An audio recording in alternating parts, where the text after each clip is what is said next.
We look back at one play. That one play. Talk to us about the impact it had on the Saints, but also the integrity of the whole NFL. Well, it's the play that'll live in infamy for as long as the NFL exists. This is going to be the worst nightmare the NFL has ever envisioned prior to a Super Bowl, because once everybody convenes in Atlanta for a week, it's all anybody's going to want to talk about. Nobody wants to hear about Bill Belichick and the Patriots again in the Super Bowl. Even the people in Los Angeles don't want to hear about the Rams for the most part.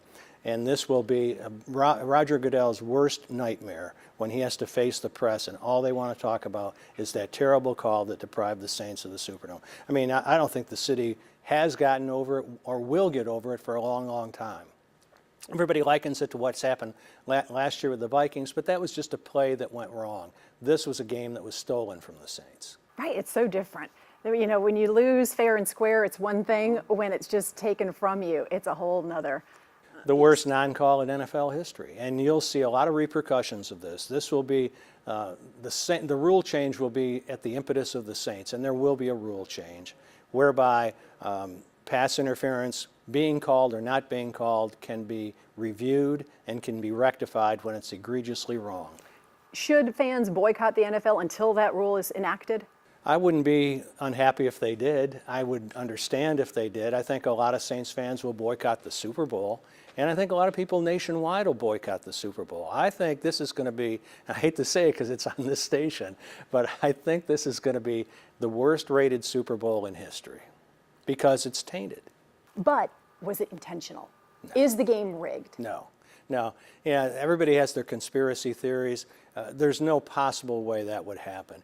If something like that ever was broached by a Roger Goodell or somebody in the front office of the NFL and somebody went public with it, it would destroy the game. That's the whole integrity of the game and all the people who bet on it, and that's most everybody. So no, this was not rigged. You're not going to see a replay. You're not going to see it picked up from that moment. You're not going to see the game being played over again.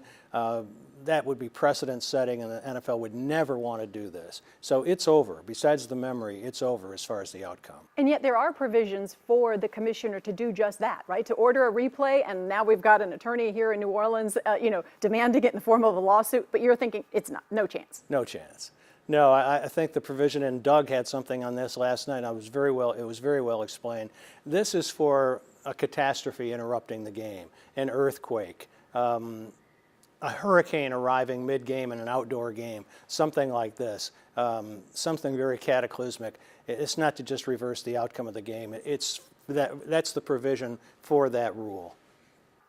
On Super Bowl Sunday, there have been some suggestions that we should have a parade. Your thoughts on that?